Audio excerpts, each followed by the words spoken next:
ஒரு அடர்ந்த காட்டில் ஒரு குட்டி குரங்கு சந்தோஷமாக விளையாடிக் கொண்டிருந்தது. மரங்களுக்கு இடையே குதித்து விளையாடிய அது உயரத்தில் இருக்கும் வாழைப்பழங்களை பார்த்து மிகவும் ஆசைப்படியது மற்றும் அந்த பழங்களை எப்படியாவது பறித்துவிட வேண்டும் என்று மிகவும் ஆர்வமாக துள்ளி குதித்துக் கொண்டிருக்கிறது. கொண்டது. அதை எடுக்க அது மெதுவாக ஏற ஆரம்பித்தது. தனது இலக்கை நோக்கி மிக கவனமாகவும் பயத்தோடும் அப்போது கிளை உடையும் போல் இருந்தது. அது பயந்தது.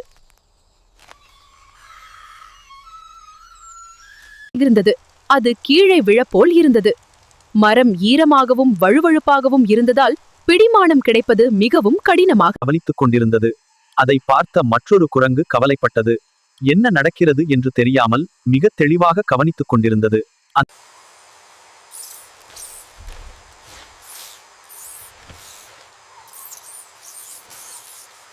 இருவரும் பாதுகாப்பாக கீழே இறங்கி வாழைப்பழம் எடுத்தார்கள். இப்போது அவர்கள் மிகவும் மகிழ்ச்சியாகவும் நிம்மதியாகவும் உணர்கிறார்கள். அது தனது வாழைப்பழத்தை பகிர்ந்து கொண்டது. ஒரு சிறிய குரங்கு மற்றொன்றுடன் தனது உணவை பகிர்ந்து கொள்வதன் மூலம் நட்பை நண்பர்களுடன் இருந்தால் எந்த ஆபத்தையும் சமாளிக்கலாம். ஒருவருக்கொருவர் துணையாக இருக்கும்போது எத்தகைய சவால்களையும் நாம் எளிதாக